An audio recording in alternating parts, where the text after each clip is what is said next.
ওয়ালাইকুম সকলকে, আপনারা সকলে কেমন আছেন? আশা করছি সবাই অনেক অনেক ভালো আছেন। তো আজকে আমি একটা নতুন রেসিপি নিয়ে চলে এসেছি।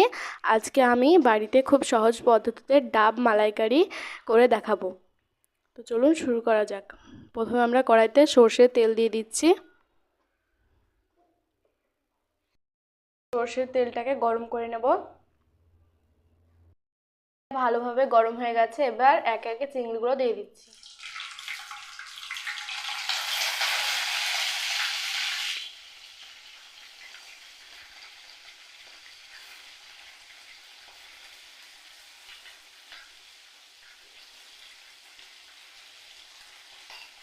চিংড়িগুলোকে উল্টে পাল্টে ভেজে নেব।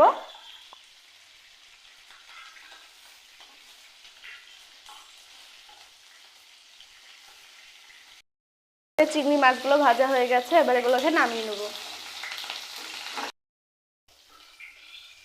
দেখাবো তাই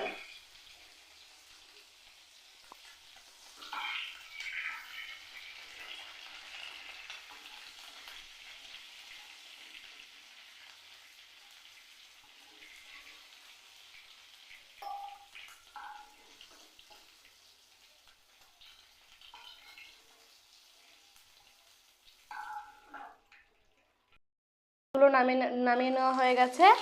এবার ওই গরম তেলেই আমরা নারকেল কুচি দিয়ে দিচ্ছি। এখানে আমরা সর্ষে আর পোস্ত এক জায়গায় বেটে নিয়েছি। এবার এটা কড়াইতে ঢেলে দিলাম। এবার এটাকে ভালো করে নাড়িয়ে নেব।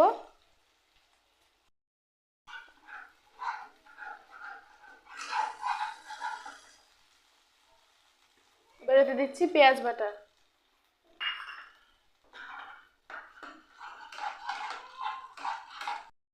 আদা বাটা দিচ্ছি।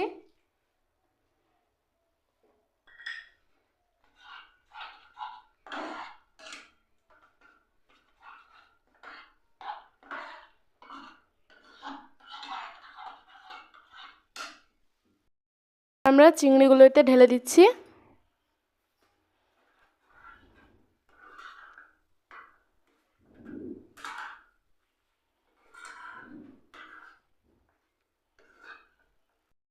আমরা এতে নারকেলের দুধ দিয়ে দিচ্ছি।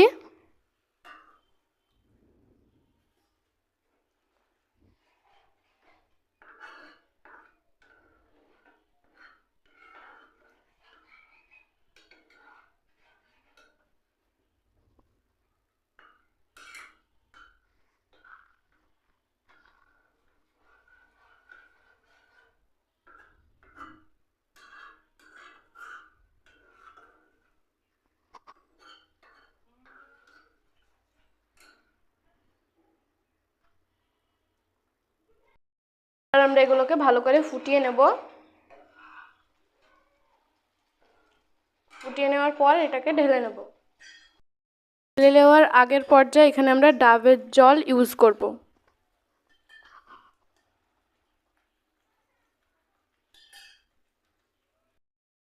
চিংড়িটা আমরা নামিয়ে নিয়েছি, এবার একে একে নারকেলের মধ্যে দিয়ে দিচ্ছি।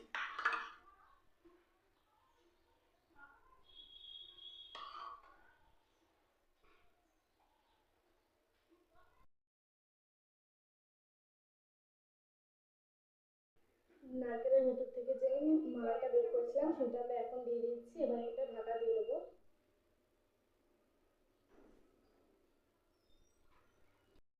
কড়াইতে বসিয়ে দিয়েছি।